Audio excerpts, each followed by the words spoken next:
Hello everyone, नमस्ते। मैं कीर्ति शर्मा आप सभी का पाथ ऑफ ज्ञान में स्वागत करती हूँ। आज की वीडियो में हम जानेंगे मथुरा के श्री कृष्ण जन्मभूमि और शाही ईदगाह के बीच जो डिस्प्यूट चल रहा है उसके बारे में डिटेल में जानेंगे। अगर आप मेरे चैनल पर पहली बार आए हैं तो प्लीज सब्सक्राइब माई चैनल और पूरी जानकारी के लिए प्लीज इस वीडियो को लास्ट तक जरूर देखें।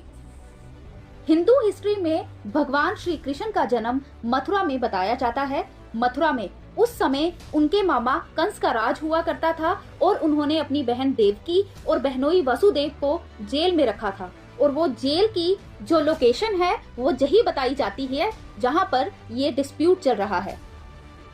जो पुराना मंदिर बताया जाता है वो मुगल बादशाह औरंगजेब के टाइम पर तोड़ दिया गया था। पूरा डिस्प्यूट 13.37 एकड़ जमीन के मालिकाना हक को लेकर है।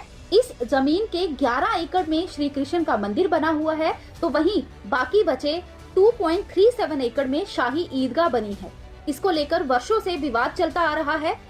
जानकार बताते हैं कि इस डिस्प्यूट की शुरुआत 350 साल पहले हुई थी जब औरंगजेब का शासन हुआ करता था। इतिहास के पन्नों को पलटकर देखें तो बात 1670 की है जब दिल्ली की गद्दी पर बैठे औरंगजेब ने मथुरा की श्री कृष्ण जन्म स्थान को तोड़ने का आदेश जारी किया था। इसके एक साल पहले ही काशी का मंदिर तोड़ा गया था। बादशाह के आदेश मिलते ही केशवनाथ मंदिर को तुरंत धराशाही कर दिया गया और फिर इस जगह पर शाही ईदगाह मस्जिद का निर्माण करवाया गया। 1770 के समय मुगल मराठा युद्ध हुआ। इस युद्ध में मराठों के हाथ बाजी लगी। इसके बाद उन्होंने फिर से मंदिर बना दिया। मंदिर धीरे धीरे कमजोर होता गया। एक बार भूकंप की चपेट में आने के कारण ये मंदिर पूरी तरह से ध्वस्त हो गया था। 19वीं सदी में अंग्रेज मथुरा पहुंचे और 1815 में इस जमीन को नीलाम कर दिया था। उस समय काशी के राजा ने इस जमीन को खरीदा था। राजा की इच्छा यहाँ मंदिर बनवाने की थी लेकिन मंदिर नहीं बन सका। 100 साल तक ये जगह खाली पड़ी रही। इसके बाद फिर से डिस्प्यूट स्टार्ट हो गया। 100 साल तक चले इस विवाद के बाद 1944 में ये जमीन उद्योगपति जुगल किशोर बिरला ने खरीद ली। 1947 में जब देश आजाद हुआ तो 1951 में श्री कृष्ण जन्म स्थान ट्रस्ट बना। इसके बाद ये जमीन ट्रस्ट को दे दी गई।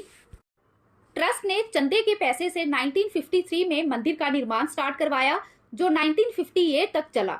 1958 में एक नई संस्था बनी जिसका नाम रखा गया था श्री कृष्ण जन्म स्थान सेवा संस्थान। इसी संस्था ने 1968 में मुस्लिम पक्ष के साथ एक समझौता किया।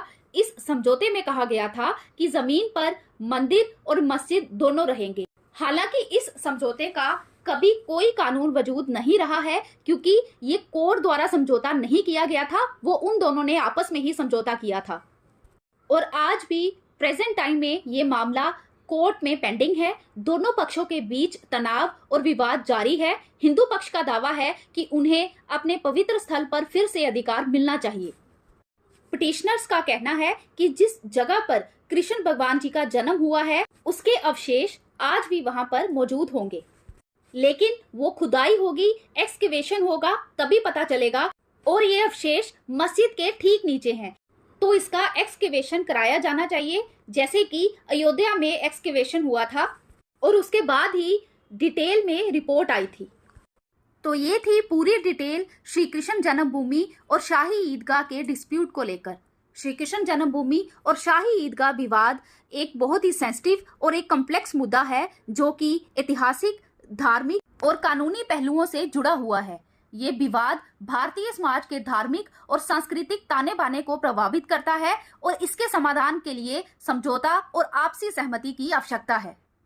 इस डिस्प्यूट को लेकर आपके क्या विचार हैं प्लीज हमें कमेंट करके जरूर बताएं और ऐसी ही इंटरेस्टिंग जानकारी के लिए please like, share and subscribe my channel. Thank you so much.